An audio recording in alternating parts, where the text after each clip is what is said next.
नमस्कार, मैं डॉक्टर मोहनलाल मेहरवार, सहायक आचार्य संस्कृत, राजकीय स्नातकोत्तर महाविद्यालय प्रतापगढ़, बीए द्वितीय वर्ष संस्कृत के प्रथम पाठ्यक्रम के अंतर्गत अभिज्ञान शाकुंतलम नाटक के महत्वपूर्ण गद्य भाग और श्लोकों का अध्ययन हम कर रहे हैं। प्रसंग यह है कि राजा कण्व आश्रम में प्रवेश करके शकुंतला और उनकी सखियों के जल सेचन के कार्य को देखते हैं ओट में खड़े रह करके, और शकुंतला के प्रति आसक्त होकर के उसके बारे में क्षत्रिय द्वारा ग्रहण करने योग्य है अथवा नहीं है यह जानने का प्रयास करते हैं। और इसी बीच वो कहते हैं कि मेरा मन शकुंतला की अभिलाषा कर रहा है, मेरा आर्य मन इसकी अभिलाषा कर रहा है, तो यह निश्चय ही क्षत्रिय द्वारा ग्रहण करने योग्य है। इसी दौरान एक भ्रमर शकुंतला को पीड़ित करता है, उसी का वर्णन यहाँ किया गया है। शकुंतला संभ्रमम, शकुंतला घबराहट के साथ में। अंबो सलिल सेक संभ्रमो उद्गतो नव मालिका उज्जित्वा वदनम में मधुकरो अभिवर्तते है। ओह, जल सेचन से घबरा करके उड़ा हुआ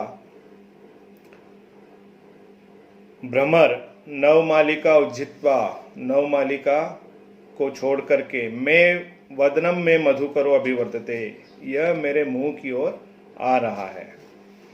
इति भ्रमर बाधाम रूपयति, और ऐसा कह करके भंवर बाधा का अभिनय करती है।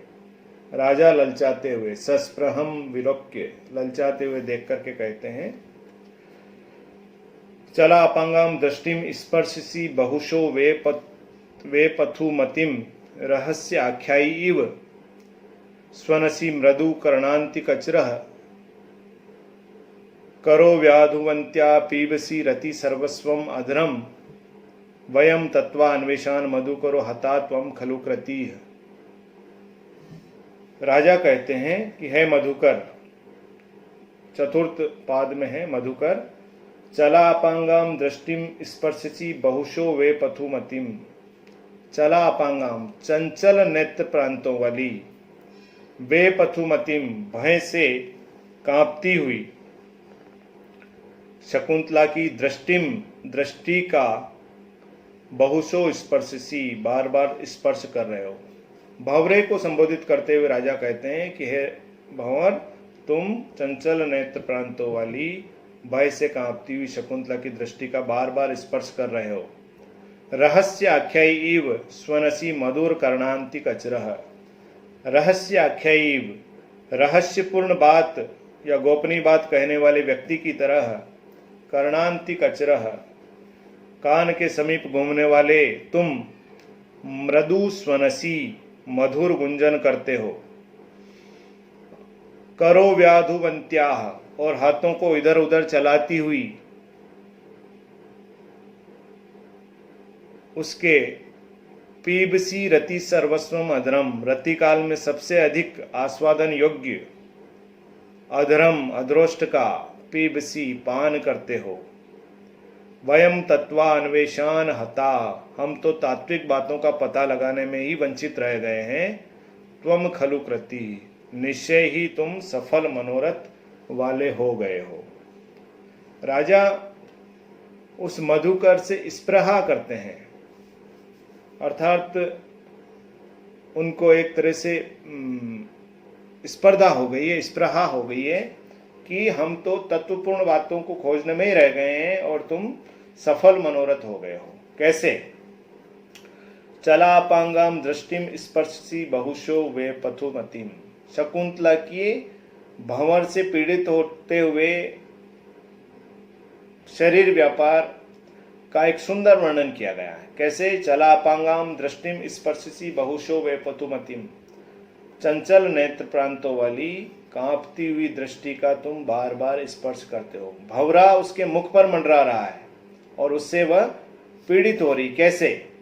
उसकी नेत्र प्रांत जो है चंचल हो गए हैं, उसकी दृष्टि जो है कांप रही है, घबराई हुई है शकुंतला।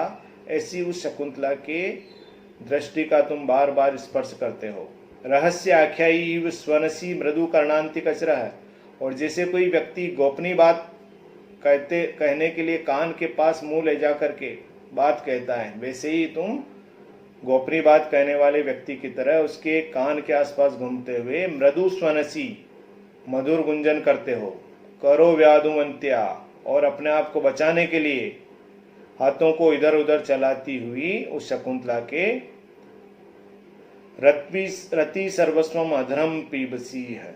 रति काल में सबसे अधिक आस्वादन योग्य अदृष्ट का पान करते हो। वयम तत्वान्वेषण मधुकर हता, हे मधुकर, हे भंवरे, हम तो तात्विक बातों का अन्वेषण करने में ही मारे गए हैं, रह गए हैं। त्वम खलु कृति, तुम सफल मनोरथ हो गए हो।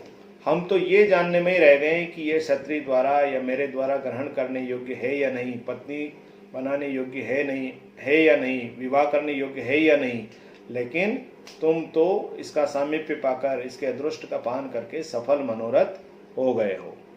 प्रस्तुत श्लोक में बहुवचन शब्द आया है वयम, तो इसका प्रयोग जो है एक विशेष प्रयोजन से महाकवि कालिदास ने किया है, और यह राजा की शिष्टता, कुल प्रतिष्ठा और उसकी सदाचारिता का द्योतक है। भंवर के लिए त्वम एक वचन का प्रयोग हुआ है उसकी तुच्छता और अशिष्टता को बताने के लिए। इसमें कवि का यह आशय है कि अशिष्ट जन भले बुरे का विचार न कर कार्य कर डालते हैं और शीघ्र सफल हो जाते हैं, परंतु सज्जन स्वभाव के लोग अपनी प्रतिष्ठा आदि का विचार करते हैं। यहाँ राजा दुष्यंत तत्वान्वेषण अर्थात यह किसकी कन्याएं ग्रहण करने योग्य है अथवा नहीं है, किस वर्ण गोत्र के इत्यादि का पता लगाने में व्यस्त रहते हैं, और उधर भ्रमर ने अशिष्टता पूर्वक अपने मनोरथ को सफल कर डाला है। इस प्रकार इसमें भ्रमर पर एक प्रच्छन्न कामुक के व्यवहार का आरोप भी हुआ है। शकुंतला न एस दृष्टो विरमती है, शकुंतला कहती है ये दृष्ट रुक नहीं रहा है। अन्य तो गमिष्यामी, तो दूसरी ओर जाती हूँ। पदांतरे स्थित्वा सदृष्टिक्षेपम, और थोड़ा दूर जाकर के रुक करके दृष्टिपात के साथ में कथम इतोपि आगच्छति, क्या इधर भी आ रहा है।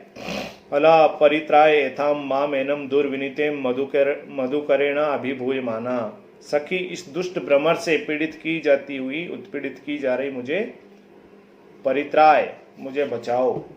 उभय सस्मितम केम आवाम परित्रातुम, दोनों सखियां मुस्कुरा करके कहती है हम दोनों बचाने वाली कौन होती हैं। दुष्यंतम आक्रंद, दुष्यंत को बुलाओ। राज रक्षितव्यानि तपोवनानि नाम, तपोवन तो राजा द्वारा ही रक्षित होते हैं। राज रक्षितव्यानि तपोवनानि नाम, यह पंक्ति जो है सा अभिप्राय है। उस समय तपोवन या जो भी आश्रम थे उनकी सारी व्यवस्थाओं का भार राजा के ऊपर ही होता है था, और वही उनकी रक्षा करते थे। राजा अवसरो अयम आत्मनम प्रकाशितुम न भेतव्यम इति अर्धोक्ते स्वगतम राजभावस्तु अभिज्ञायतो भवेत एवं तावम अभिदास्ये। राजा ये सब सुनते हैं, तीनों सखियों के वार्तालाप को सुनते हैं और अपने मन कहते हैं कि अपना परिचय देने के लिए ये अच्छा अवसर है। अवसरो अयम आत्मानम प्रकाशितुम, अपना परिचय देने के लिए अच्छा अवसर है। न भेतव्यम, मुझे डरना नहीं चाहिए। और ऐसा आधा कह करके मन ही मन सोचते हैं राजभावस्तु अभिगायतो भवेत, इससे तो मेरा राजा होना सिद्ध हो जाएगा। एवं तावम अभिदास्ये, अच्छा तो मैं इस प्रकार कहूँगा। शकुंतला पदांतरे स्थित्वात् सदृष्टिक्षेपम, शकुंतला दूसरे स्थान पर जाकर और दृष्टिपात करते हुए कथम इतोपि माम अनुसरति, यह तो इधर भी मेरा पीछा कर रहा है। राजा सत्परम उपसृत्य, राजा शीघ्र ही पास जाकर के कह पौर्वे वसुमतिम शास्ति शासी तरी दुर्विनीतानाम अयम आचरति अविनियम मुग्धासु तपस्वी कन्यासु। राजा शीघ्र ही पास में जाकर के कहते हैं कह पौर्वे वसुमतिम शास्ति शासी तरी दुर्विनीता नाम शासी तरी है। दुष्ट जनों के शासक, दुर्विनीतों के ऊपर शासन करने वाले पौर्वे वसुमतिम शासती है। पुरुवंशोत्पन्न राजा दुष्यंत के वसुमतिम शास्ती, पृथ्वी पर शासन करते रहने पर कह कौन अयम कौन यह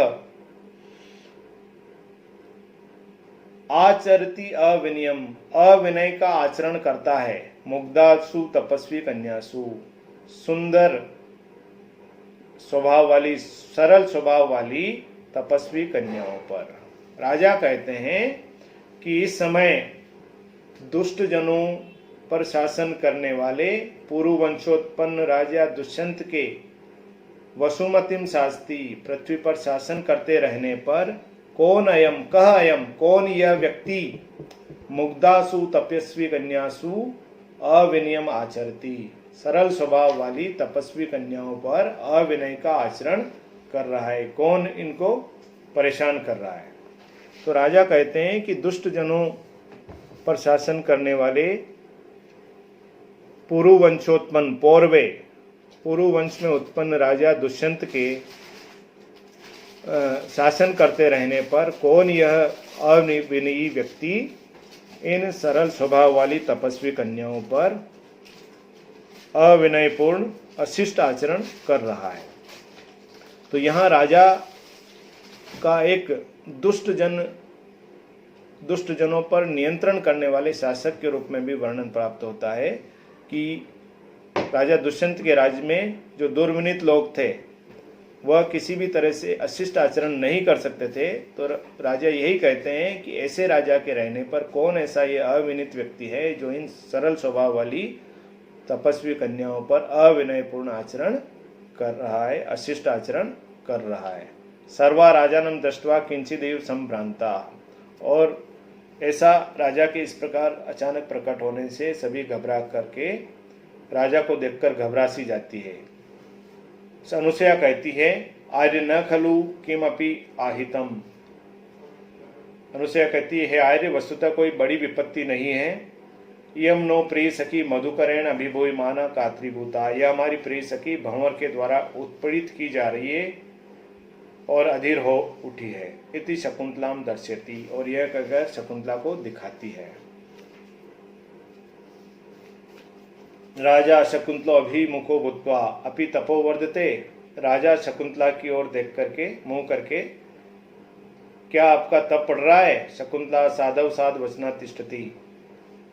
शकुंतला भय तथा लज्जावश चुपचाप खड़ी रहती है। अनुसूया इदानीम अतिथि विशेष लाभेन हला शकुंतले गच्छ उटजम फल मिश्र अर्घम उपहार इति पादोदकम भविष्यति। अनुसूया इस समय तो आप जैसे विशिष्ट अतिथि के शुभ आगमन से हमारा तप बढ़ ही रहा है। हला शकुंतले और शकुंतला को संबोधित करते हुए कहती है शकुंतला गच्छ उटजम कुटी में जाओ। फल मिश्र अर्घम उपहर फल युक्त अर्घ ले आओ। इदम पादुकोदकम भविष्यति। यह पैर धोने के लिए हो जाए, यह घड़े का जल पैर धोने के लिए हो जाएगा। राजा भवतीनाम सुनृत्या एव गिरा कृतम आतिथ्यम।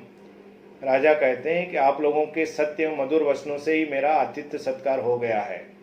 प्रेमदा तेन ही अस्याम प्रच्छाय शीतलायाम सप्तपर्ण वेदिकायाम मुहूर्तम उपविश्य परिश्रम विनोदम करो। तो आर्य इस पर प्रेमवदा कहती है कि आर्य प्रच्छाय शीतलायाम सप्तपर्ण वेदिकायाम सघन छाया से शीतल इस सप्तपर्ण वृक्ष की वेदी चबूतरे पर मुहूर्तम उपविश्य कुछ समय बैठ करके परिश्रम विनोदम करो। तो आर्य अपनी थकान दूर करे।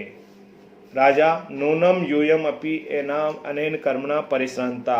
राजा कहते हैं अवश्य आप लोग भी इस कर्म से इस कार्य से थक गई होंगी। अनुसूया अला शकुंतले उचितम न परि उपासनम अतिथि नाम अत्र उपविशामः। शकुंतला से कहती है अनुसूया कि हम लोगों को अतिथि सत्कार तो करना ही चाहिए, अर्थात अतिथि की बात तो मानना ही चाहिए, इसलिए यहाँ अतिथि के पास बैठ जाएं। अत्र उपविशाम इति सर्वा उपविशन्ति। यह कहकर सब बैठ जाती है। तो बहुत ही एक सुंदर दृश्य राजा और शकुंतला के पास में बैठने का और उनके वार्तालाप का यहाँ पर प्रकट होता है।